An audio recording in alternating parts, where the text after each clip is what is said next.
Hey guys, it's Celeste with Lazy Jack's Ranch. So it's pretty early in the morning. I've just had a lot on my mind and on my heart. I know many parents do right now. So just a little bit of context. Monday there was another school shooting. This one doesn't appear to be a revenge type thing or an attention-seeking thing. It's basically a hate crime. I mean, there's no other way to describe what happened in Nashville. So anyway, I've kind of, been inundated with messages from friends and acquaintances and stuff about homeschooling. Being a homeschooler, you get a lot of questions from people, curious about it, especially lately, with all the different ideas that are coming into schools right now. I'm not going to mention what they are. I think most people know what I'm talking about. But anyway, so, over the last year or so, I've been getting a lot of messages about homeschooling. But, just this week, kind of been inundated with questions and stuff about homeschooling. First of all, I'm in Utah. We don't have, it's probably one of the nicer states to homeschool in. Basically, you would Google Utah homeschool affidavit and you would print it off. You would fill it out. You would have it notarized. Your bank will have notaries that will do it for free. Otherwise, there's notaries within every community, but you usually have to pay for those. So you have it notarized, and then all you have to do is send it to your school district.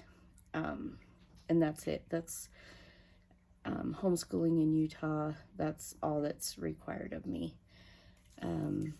So, check. So there is a website. I'm just going to quickly throw this out. There is a website. It's HSLDA.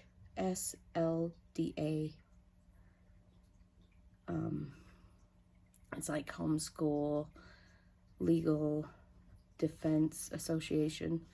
But you go to that website regardless of what state you live in. As long as you're in the U.S., you would go to that website and type in your state, and it will give you the requirements to homeschool in your state, because every state is allowed to make their own rules. So, first of all, I know that parents are scared right now. A lot of people probably don't remember Columbine. A lot of the parents now that have little kids weren't even alive when Columbine happened. So I was pregnant with my oldest when Columbine happened, and my aunt was pregnant with her oldest. And we were sitting together watching the news, because it was brand new. I mean, it had just happened. We were watching the news and we were just like terrified. Both of us, I remember, we were terrified. And I remember we were like, how in the world could we ever send these precious babies to school after this? And I mean, granted, that was, 25 years ago. School has changed significantly. It's not just, the risk of school shootings at this point. And it's not even that schools have become a prison where you have to, check in and check out, and, you're not allowed to leave and all that stuff. I mean, I can't even imagine. But, and then there's ideologies being pushed in school, right down to evolution, which I honestly believe that is one of the keys that has brought on this is,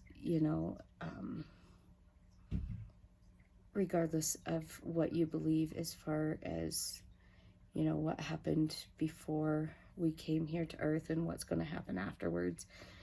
The fact is, when you take, when you tell a child that all there is right now, what's the point of life, But it goes so much deeper than that. But that does play a key into the mentality of this world right now, including the ideologies that are being pushed in schools. But anyway, so my aunt and I were sitting there, and we were just terrified, about these little babies growing in our bellies, and we were very pregnant at the time, and so it was very real that we were soon to be mothers, but we're just terrified at the thought of sending our kids to school after what had happened. And we just kept talking about it. And then, my aunt, being all wise and all-knowing, she said, honestly, you could die. I mean, every time you get in the car, you could die. Even if you're just going down the street. You could be walking down the street and fall off the curb. I mean, there's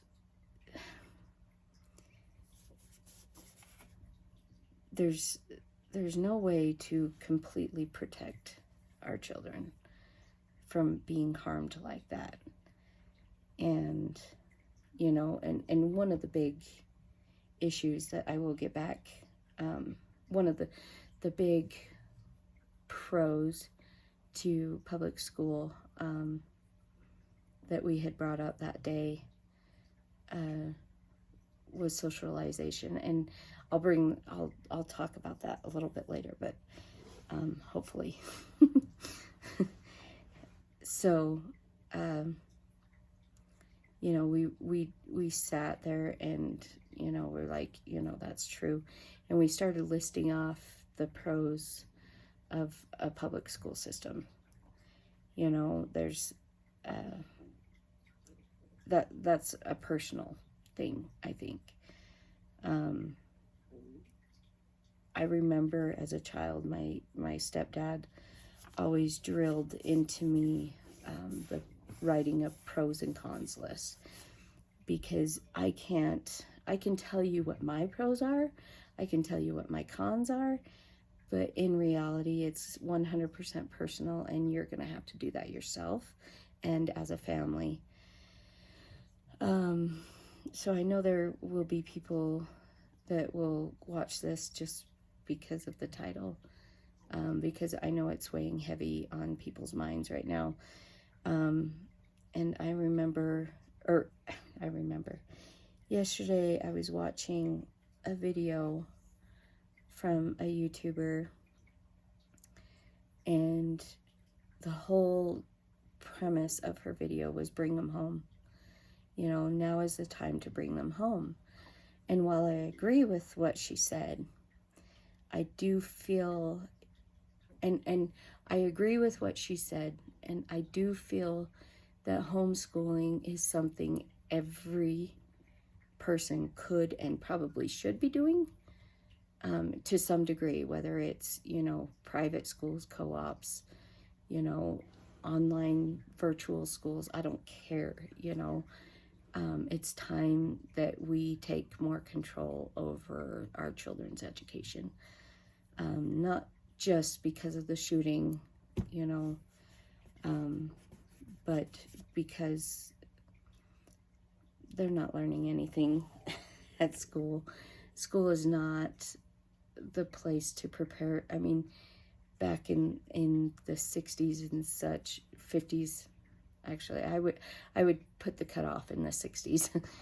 School stopped becoming a place to prepare our children for real life and just became, you know, I don't know how to explain it, but so, you know, school is not preparing your children for college. It's not preparing them for the real world. That is something that can only happen at home. And that's the whole premise of this video, is whether or not you choose to homeschool, make sure you're doing it for the right reason. I'm going to just throw that out here because I have ADHD and I tend to like go off on all these tangents. This is the whole point of my video, is everybody can homeschool. Everybody, regardless of your situation, everybody can homeschool. Everyone probably should, but that doesn't mean it's the best option for your current situation. So you need to make sure that you're not making the decision to homeschool based off of off of the tragedy that happened at the Covenant School. Because it's terrible. It really is. Now, if homeschooling has been weighing on your mind, you know, like you've felt the urge for quite a while now, I would just stop the video right here and go ahead and take that plunge, because at some point as a parent you have to trust your gut. But if you're just in panic mode right now and you just, you know, want to hurry and make the decision to homeschool, this is who I'm talking to. You need to sit down personally first and write down the pros of, you know, whether homeschool or public school or whatever. Write it down, you know, and write a cons list. Too, it's important to really see it right in front of you, you know. But don't make decisions when you're in panic mode, is my advice.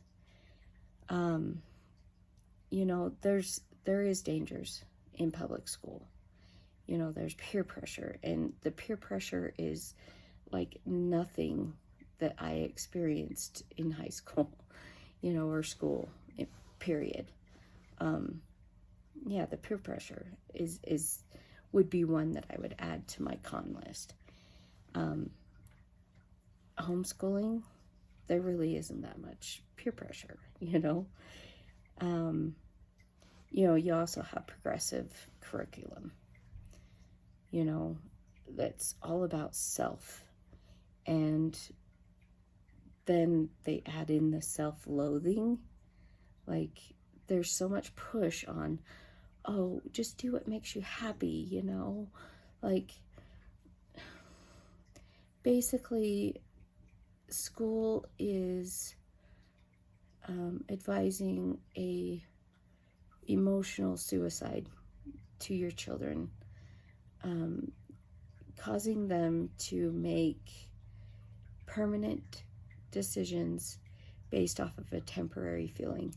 Because when it comes to suicide, that's all it is. It's a permanent decision based off of a temporary feeling. And they're causing these kids and pushing on these kids, you know, it's like, oh, you don't feel comfortable in your body, then you need to mutate it. You need to get on these drugs that are going to affect you for the rest of your life. You know, when you watch these videos from people who have transitioned and what they have to go through every day to maintain that identity, for the rest of their lives. You know, it's not as simple as a surgery or hormone blockers or, you know, taking testosterone or estrogen. It's not that simple. You know, so it's all about self. You know, do what makes you happy, but what makes you happy today isn't going to make you happy tomorrow. You know, or what you think is happiness really isn't. You know, so that is a con on my list, is the progressive curriculum. And then the self-loathing, you know, CRT, as most people know, is a self-loathing victimhood curriculum. Either it teaches you to view other people as victims, and it lumps them up into one group and doesn't take into consideration cultures, you know, either within that group in certain areas compared to cultures outside of that group in that area. You know, it lumps them all into one group and into one situation, which is just not sustainable. It's there is no validity to it. And it teaches kids of certain races that they are an oppressor, which causes them to hate who they are. So that is a very huge con on my list. But, you know, I think the one that's heavy on everybody's mind right now is the shootings. It has nothing to do with the guns. It has everything to do with one of the topics I want to bring up. You know, some people might, and I remember when Columbine happened, the biggest thing wasn't the guns, it was the video games. You know, there was a huge backlash on the video games, and they have become worse now. You know, they were like, oh, they're too violent and too realistic. This was 25 years ago. They've become way more violent, way more sexualized, way more realistic, you know. But the big that's my cat coming out of the closet. The big thing was the video games. That was I remember. It was the video games. So it's not the guns, it's not the video games. What it comes down to is lack of family.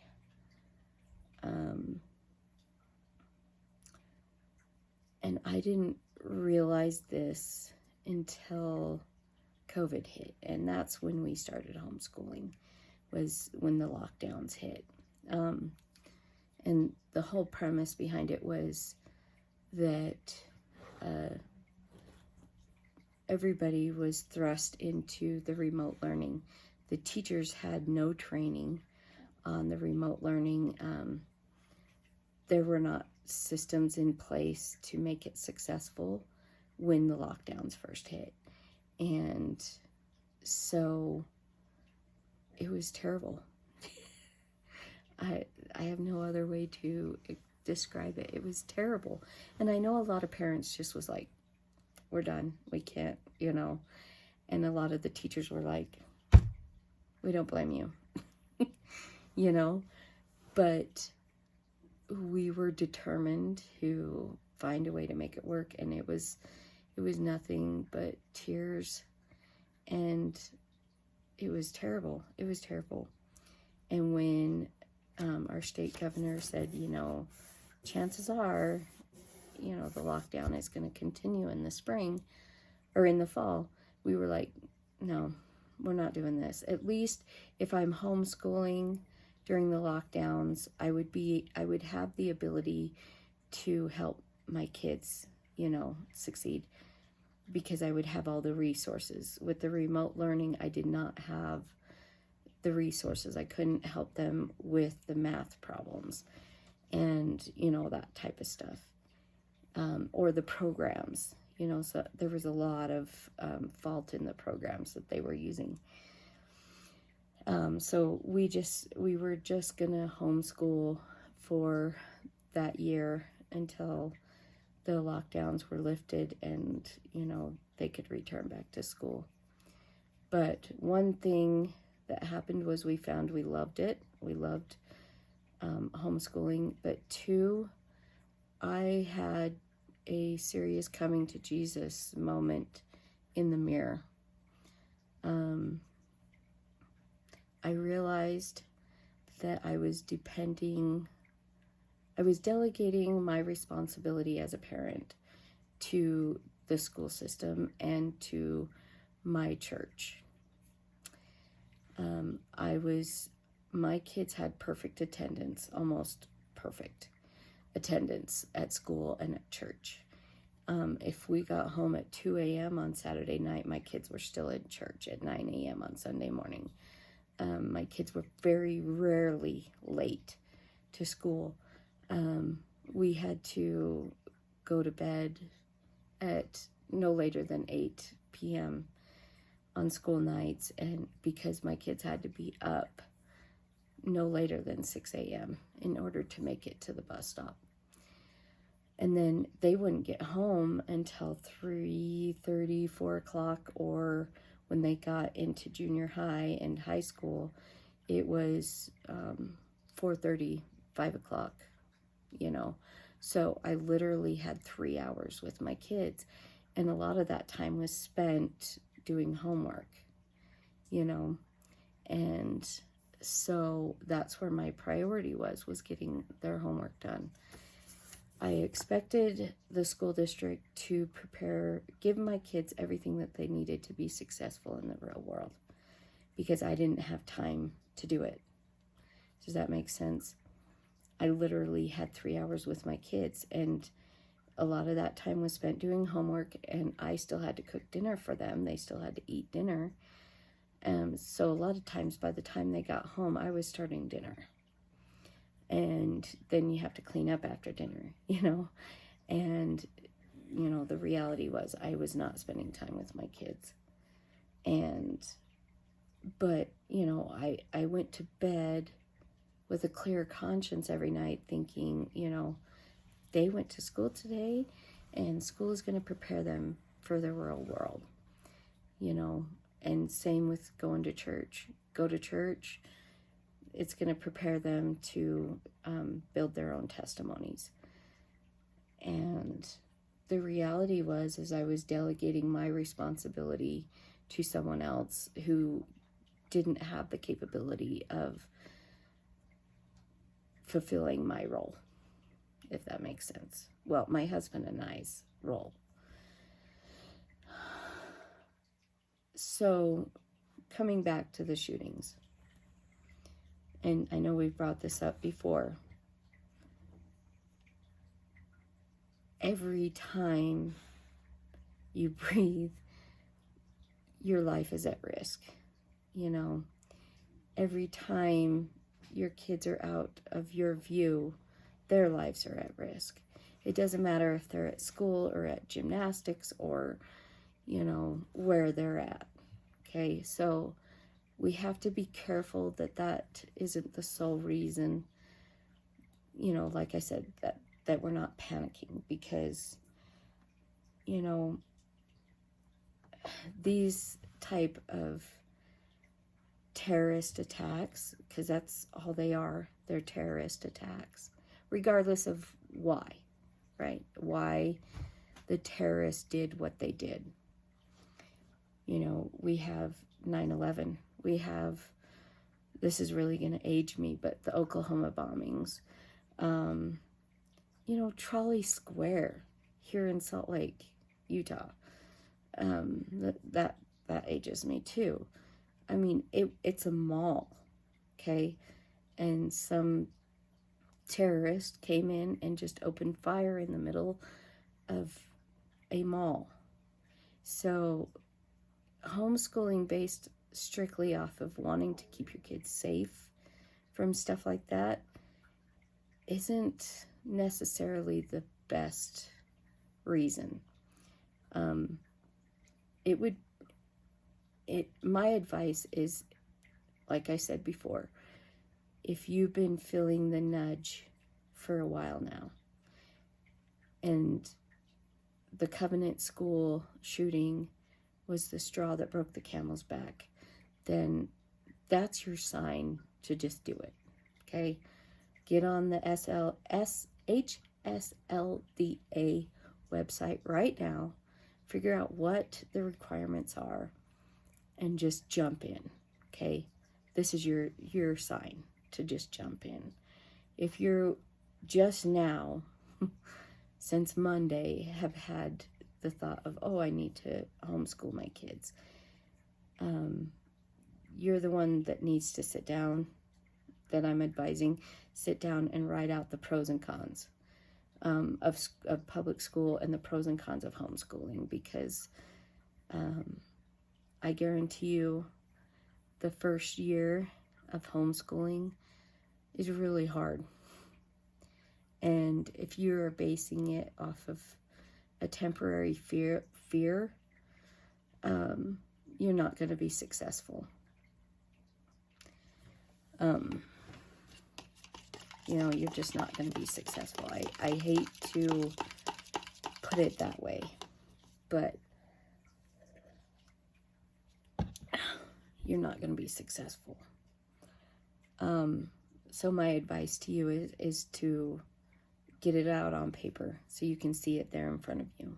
You write it with your own hand. Don't do it on your tablet or your computer or your phone. Write it on 2 sheets of paper. The pros and cons of public school, the pros and cons of homeschooling. Get it down, look at it, and then bring it up to your spouse or your partner or parents, whoever you depend on for adult support, and have them add to it, right? And then, if your kids are old enough and you feel they're mature enough, bring it up to them too, right? But saying that, you are the parent, and their opinion doesn't matter. I'm sorry, it doesn't. Because they are not capable of making long-term decisions. They're not. They don't have the capability, that part of their brain is not developed where they can see their actions now, how it affects the future. And this is why you should never allow anyone under the age of 18 to transition, because they do not have the capability to make long-term decisions. That's why they're children and minors, and that's why they need parents. So if you are basing your decision to homeschool strictly off of your fear, my advice to you is to put your faith in God, or Allah or whoever. So don't give evil your attention. Make sure that you are right with God. Do you have a working relationship with Him? And I know a lot of people feel that God has let them down. He hasn't let you down. It's just the way you were taught about Him is flawed. He is not this mean, terrible, angry, judgmental being. He's not. He's that loving, caring Father, which can be hard for some who weren't raised with a loving, caring Father. I was lucky enough to have a very loving and caring Father. I didn't get to see him very much, but he would sacrifice anything for me and my sister. So make sure that if your decision is based strictly on fear, that you're making the decision for the right reason. But either way, my advice to everyone basically is make sure that you are right with the Lord. Make sure that you have a relationship with Him. Do not give evil your attention. Put your faith in God. That's my advice. So,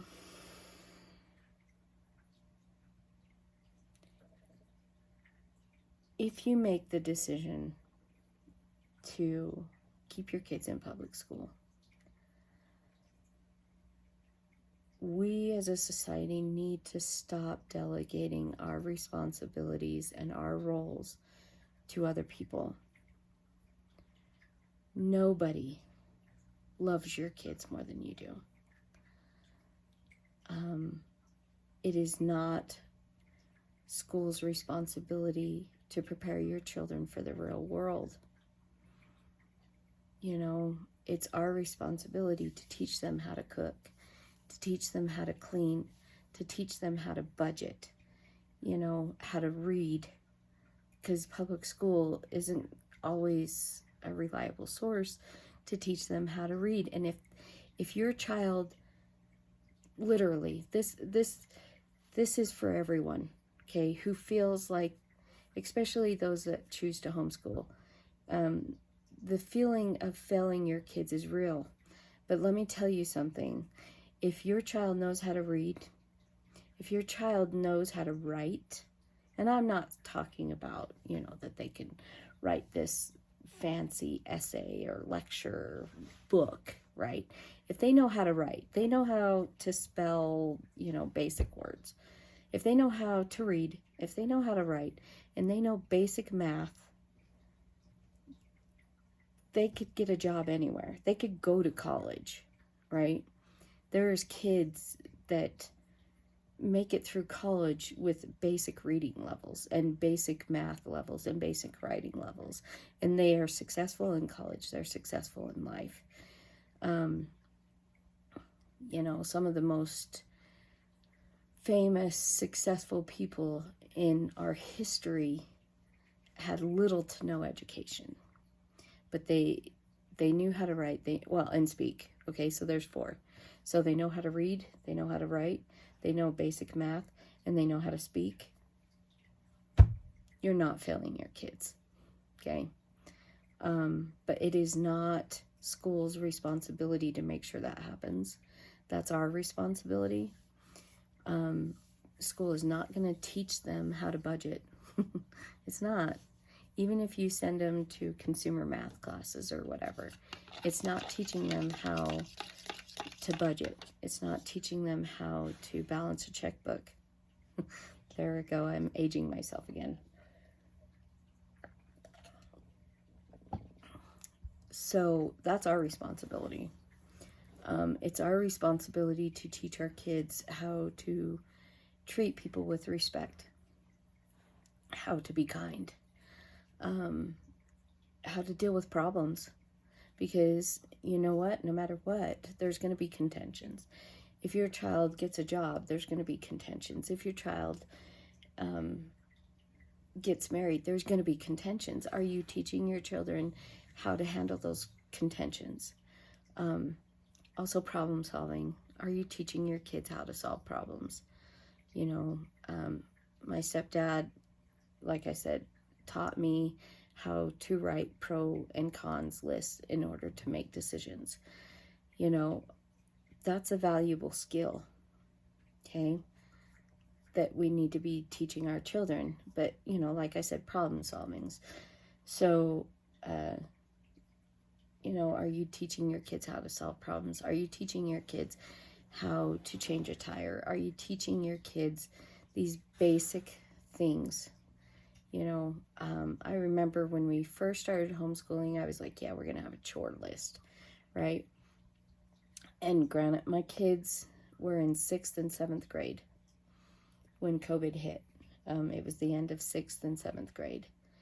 And, I was like, so we're going to have a chore list, And so I was like, okay, you guys go do the dishes, right? And like I said before this, they were in junior high at that point. They weren't getting home until 5 o'clock at night, and then they had to be in bed by 8 because we had to be up by 6. Sorry. So I had never made my kids really do chores. And I kept complaining because, like, at that point we didn't have a dishwasher. Our dishwasher had died. So we had to hand wash everything. And it was like, seriously, there's food all over these, How could you call that clean? And I kept getting really frustrated. I kept getting upset with them. And then I realized not once had I ever taught them how to wash dishes. And so before, I was sending both of them to wash the dishes together. And so when that realization hit me that they had never been taught how to wash a dish, in my brain I'm thinking this is common sense, But I grew up in a world where dishwashers were still brand new. So everybody, we were taught very young how to wash dishes. And you would be right there with your grandparents or your parents washing dishes. That was my childhood, but they didn't have that. They did not have that. Most of the time I did dishes after they went to bed. And so I was like, you know what? Shelby, will you come help me do the dishes? That's where it started. Shelby, will you come help me do the dishes? And then the next day, Taylor, will you come help me do the dishes? And I sat there and I talked with her as I was washing the dish. And I was like, okay, so this is why we do this. This is how we do this, right? And I remember being very, very young and my grandma explaining those things to me, but I had never done that for them.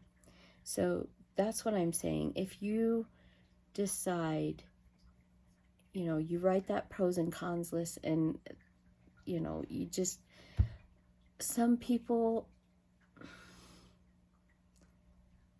they're paying $500,000, $600,000 for a house that, 10 years ago was maybe $100,000. I realize that devoting the time necessary to homeschool doesn't seem possible.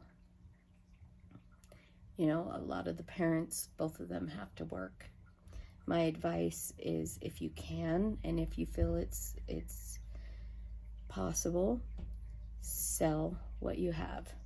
If it's your car that's causing you to have to work all those hours, if it's your house, just sell it. Find something within your ability to stay home. I realize that some people just can't. I mean, I'm a business owner and I have 2 businesses actually, and both of them are things that mean a lot to me. And could I give them up? No. And I don't think it'd be very fair to ask me to do that. So I realize that what I'm saying isn't possible for everyone, but what I'm saying is, if you decide to keep them at school, we need to still fulfill our roles. So as the father, if there's any fathers watching this, what is your role in that child's life? Who are you trying to delegate that to? And this is going to be completely personal for everyone. But you need to take a good, hard, coming to Jesus look in the mirror. And this is for those that are choosing to homeschool or those choosing to send them back to public school. Take a good, hard look at yourself. What roles that only a parent should be providing, which is preparing them for the real world and preparing them to build their own testimony. Who are you delegating that to? The little bit of time that you have with them, that needs to be your priority. Also, my last advice, because this video is getting long, we need to eliminate the things in our lives that don't matter. Kids have way too many activities, way too many sports. They're spending way too much time with their friends. I want to say it was John Taylor Gatto, Gatto, that wrote a book called Dumbing Us Down. Anyways, I suggest you go look up John Taylor Gatto. But he talks about how our kids, and this was a teacher, he was a teacher, how our kids, I'm hoping I'm remembering the content right, because I read a lot of books, but he talks about how our kids don't need friends. They don't need sports. I don't care who your child is or what their personality is. They don't need sports. They don't need activities.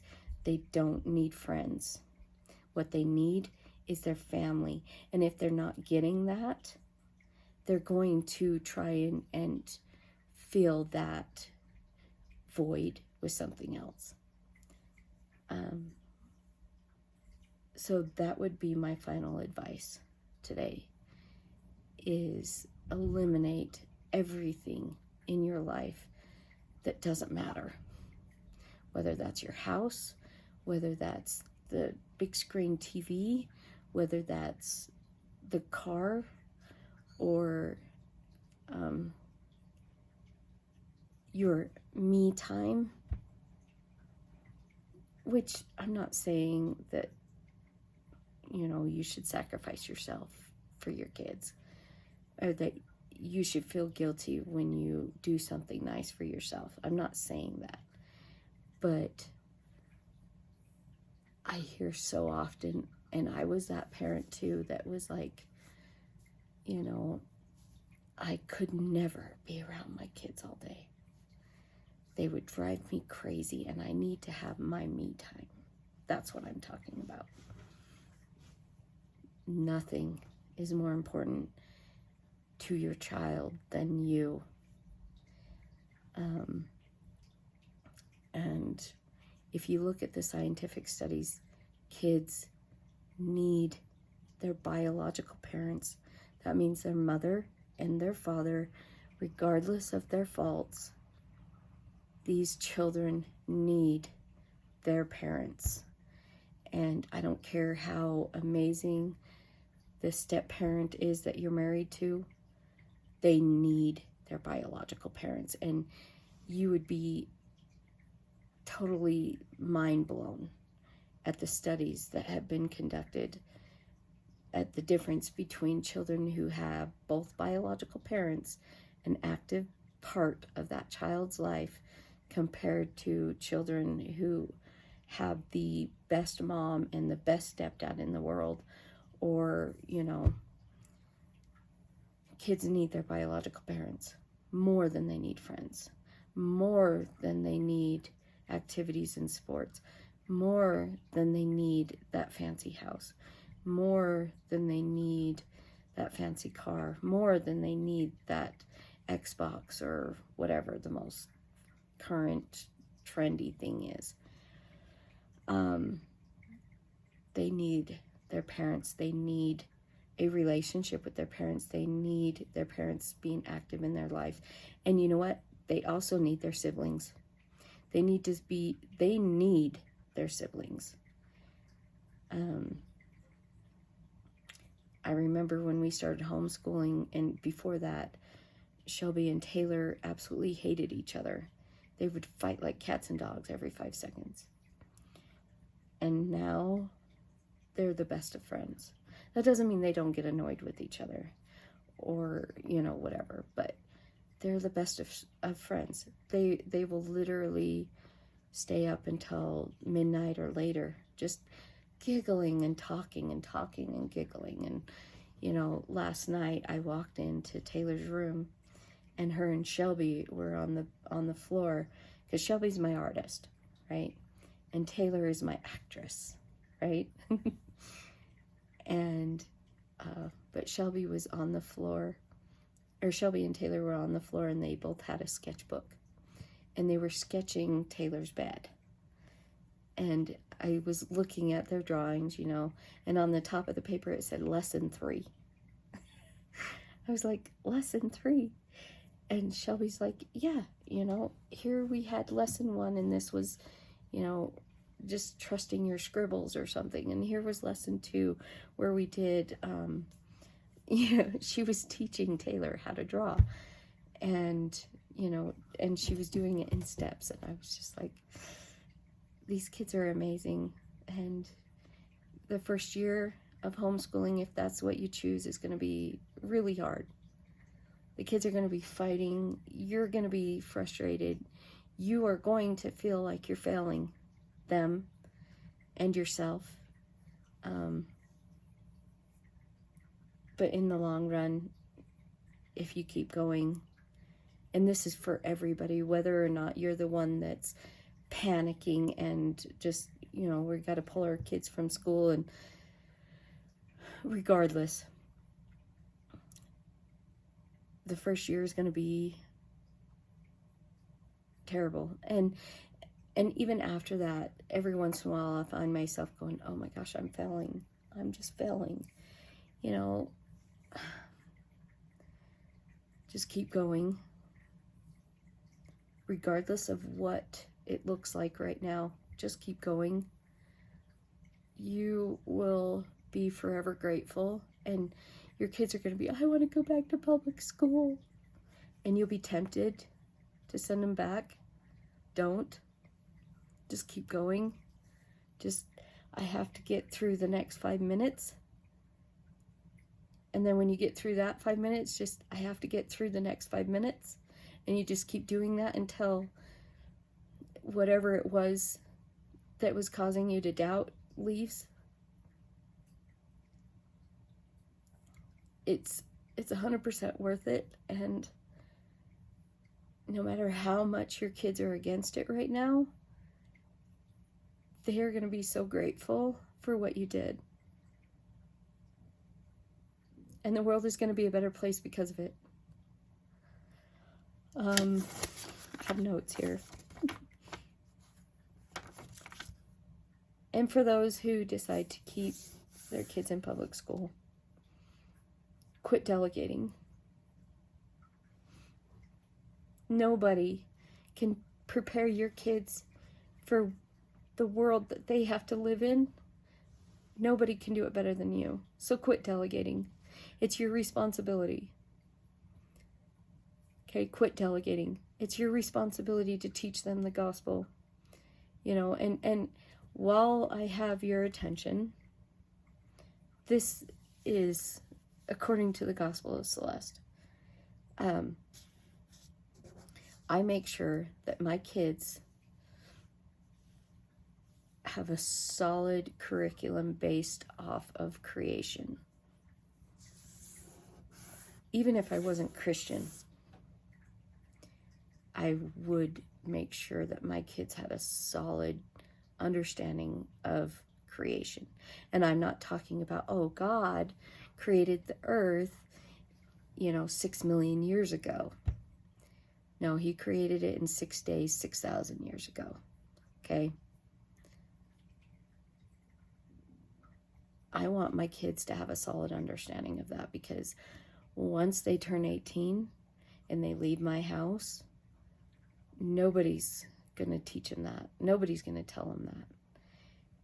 They are going to be inundated with evolution, even though there is absolutely no proof of evolution. It is something that is completely illogical, right? But they are going to be, that's all they're going to be told about. That's all they're going to be taught about. If you, I mean, I don't understand how people can teach history without God. You can't. You can't teach science without God.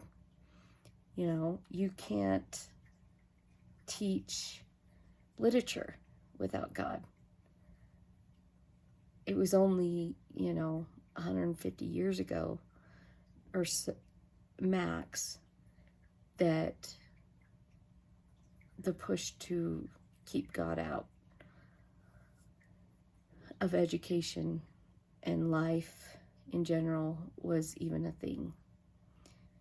So your kids are going to be missing out on basic things if you try and keep God out of their education. So even if my kids were in public school right now, I would still make sure that my kids, and this would be me, make sure my kids have a solid understanding of creation.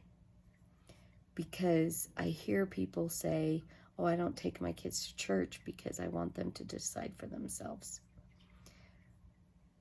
How? How are they supposed to decide for themselves? How are they supposed to decide how the world has become what they see today? How are they supposed to?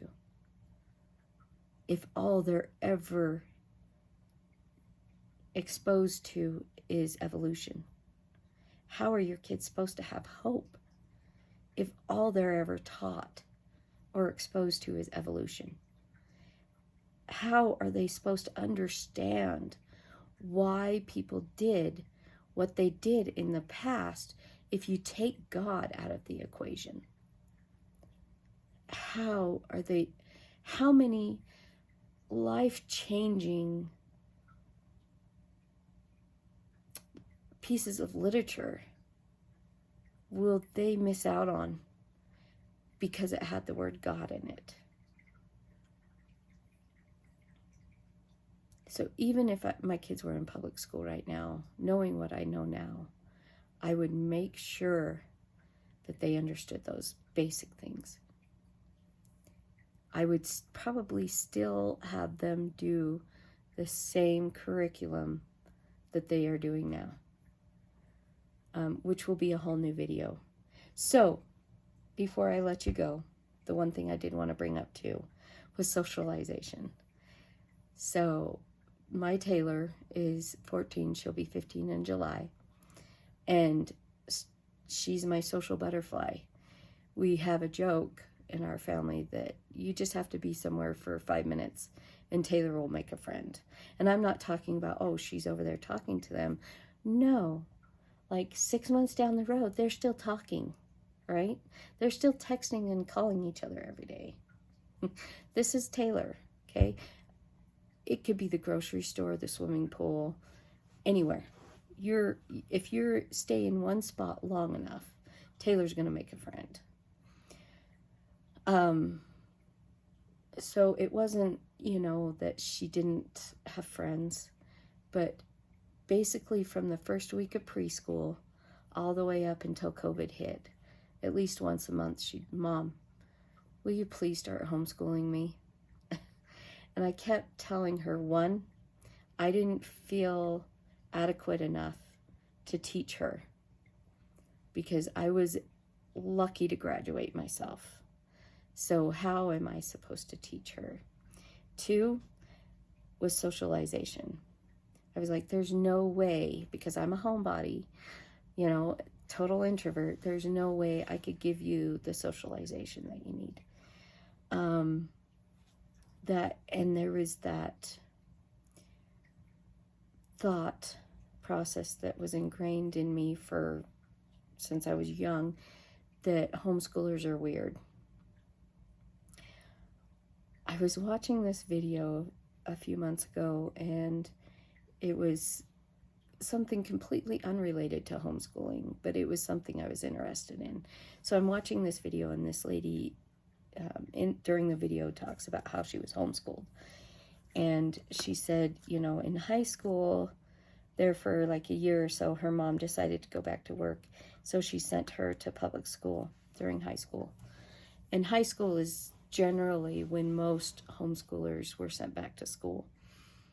But anyway, so she was sent back to public school, and she said all the kids thought I was weird because I wasn't up to trends. And it was like, oh, everything makes sense now. I grew up with one of my friends was homeschooled, and I remember thinking she was really weird. It wasn't because she was weird. It was because, you know, you would talk about the latest TV shows and she wouldn't understand what you were saying. You would talk about the latest album that was released and she wouldn't understand what you were saying. You were talking about this new fanfazzle device or outfit or new shoes, you know, Air Jordans, you know. There I am aging myself again. And she had no idea what you were talking about. And so a lot of times I found it hard to relate with her because she lived in a totally different world than me. So when people bring up socialization and they're concerned about the socialization of homeschoolers, that's what they're talking about. They are talking about your kids not being up to date in trends. Not that your child is incapable of creating meaningful relationships with the people around them, or that your child can't make friends. They're talking about your children being behind in trends. And to me, that's a very vain thing to be concerned about. My friend happened to be one of the most amazing people that I'd ever met, and she had a very lasting effect on me. And she was so kind. She was so kind.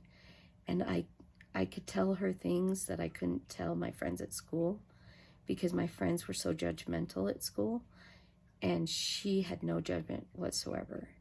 So to me, that's more important, is, are your kids good people?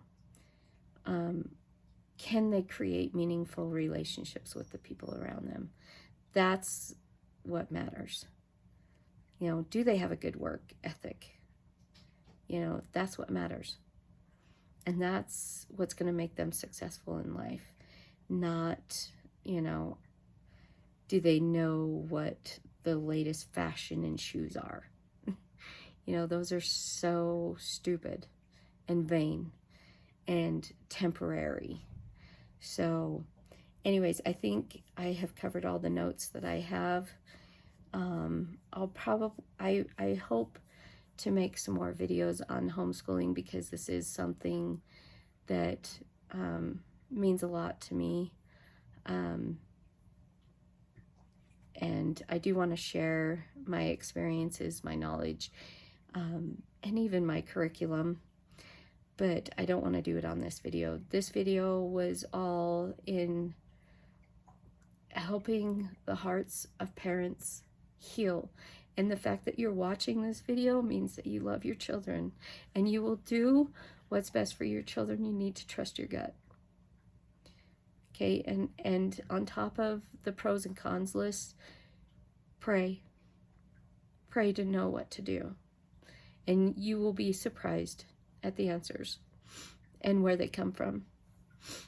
God's not going to come and appear into your room and say, oh, this is what you need to do. It will be a thought that comes into your mind or into your heart.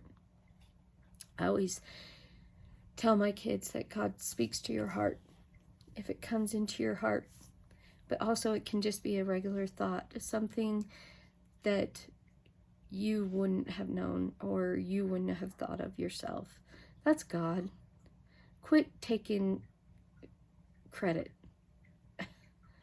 You know, sometimes I know just the other day, I was trying to decide on something, God's feelings on something that I was doing. You know, I was very concerned as to whether or not God felt that it was a good thing or a bad thing, because the world is telling me it's good, but I don't know.